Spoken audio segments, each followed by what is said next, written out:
Hello again. Now I'm going to show you the craft. This is what we're going to be attempting to make. It's a toilet paper spray flower in a beautiful card, but we'll get to that later. Now, if what I'm showing you doesn't work, you can always make it out of crayon as well. It still works out just as lovely. Now, what you need is some paint, but if you don't have paints, then you can use equal parts salt, flour, and water, and then just a little sprinkle of food coloring. I used, I think, 2 tablespoons of salt, 2 tablespoons of flour, and 2 tablespoons of water, and then a little bit of blue, and then later on I added some yellow to make green.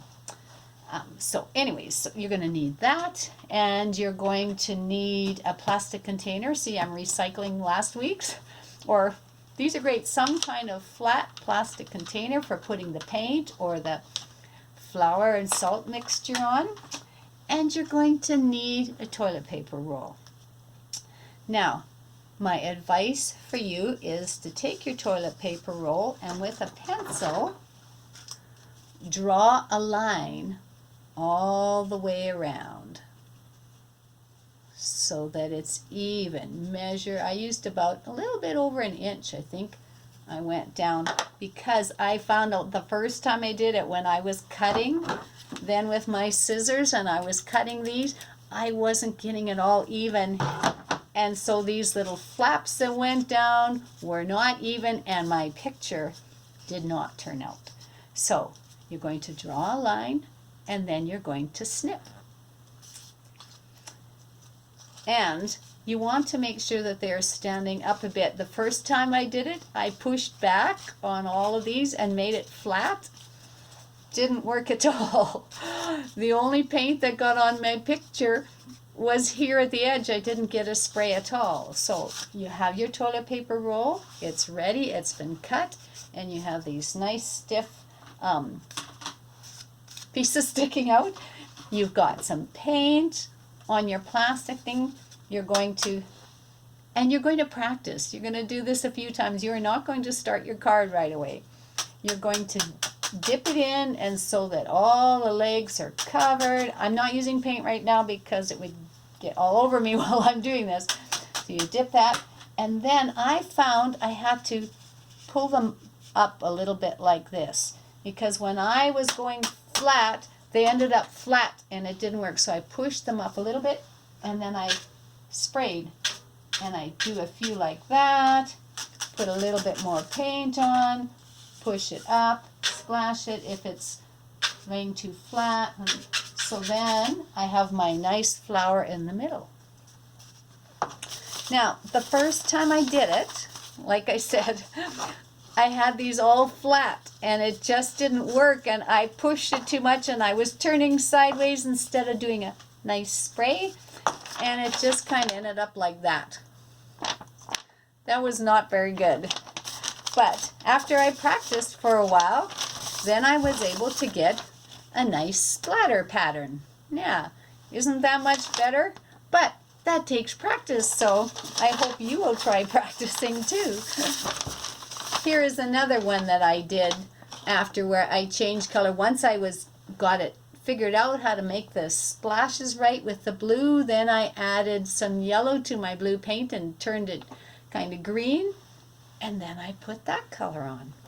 Now you'll notice in the middle with this one, it's really obvious that there's a big hole in the middle. So what I did then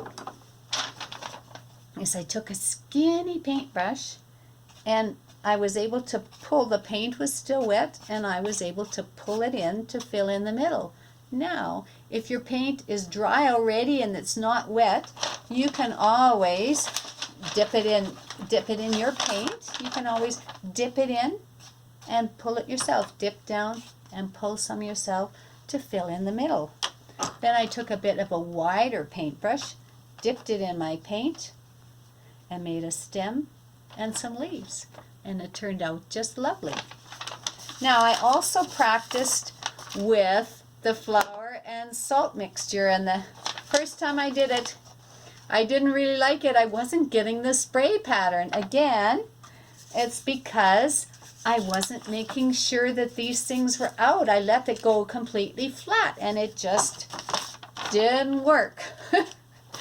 So after I practiced for a while, then you see I was able to get a spray pattern. And I actually kind of like this flour and salt mixture because it has texture.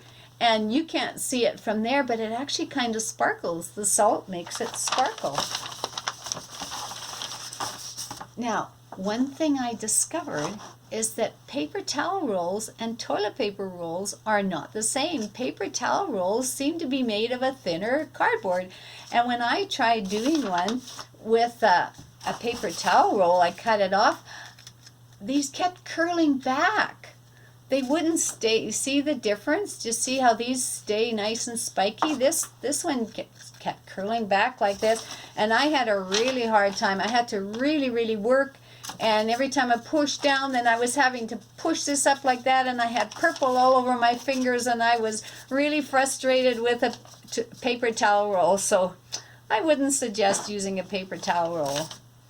Now, you might decide that you want to cut it shorter. Well, I did try it shorter, and that was a little harder to make the spray. I had to really hard, and I didn't really like, I couldn't get that nice spray pattern.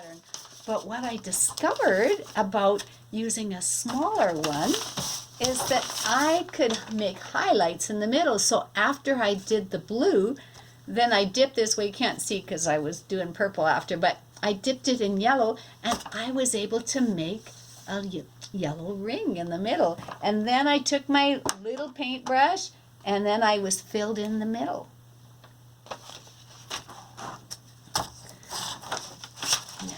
The next thing.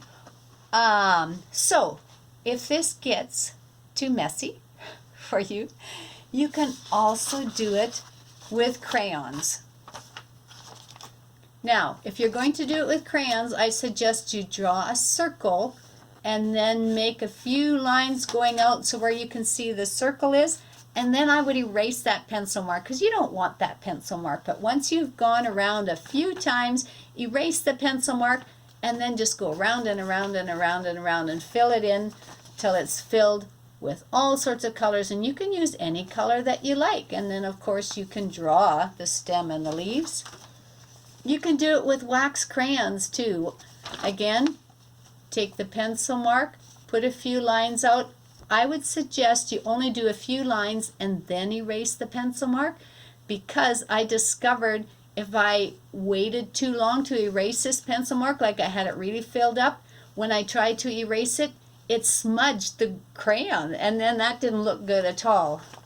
And I also discovered that it's really hard to fill in the middle with the wax crayons. They just weren't blending. So if I did it with wax crayons, I would probably put a button in the middle. So let's take a look at the card. So after I practiced and practiced and practiced, I found a piece of white cardboard, and I did my flower on the front. I tied a ribbon around it, and then I taped the ribbon in place because it kept moving. And now I would probably glue this on, but of course what you do on the inside of your card is totally up to you, and who you want to give this card to, that's up to you as well. This is just something that you want to make as a gift for somebody. So the inside can be made in so many different ways. You just have to use your imagination. And here's one made with a crayon front. I added a ribbon. Well, oh, and I didn't have white cardboard. I didn't have another piece of white card, so I just took the inside of a cracker box, and so it was nice and brown. And then I just glued white paper on either side. I put a little bit of ribbon. I stuck a button in the middle. And then on the inside, I actually think the brown cardboard on the inside looks really nice, and I add a little bit of bling. But like I said, how you decorate your card and who you give your card to, well, that's your choice. I hope you have a lot of fun trying to make these splash flowers, and I hope it turns out for you. And if it just frustrates you, or if it's just like getting really messy and I don't want to try, then try it with crayons because they make a beautiful card too. Happy Mother's Day to everyone. Bye-bye.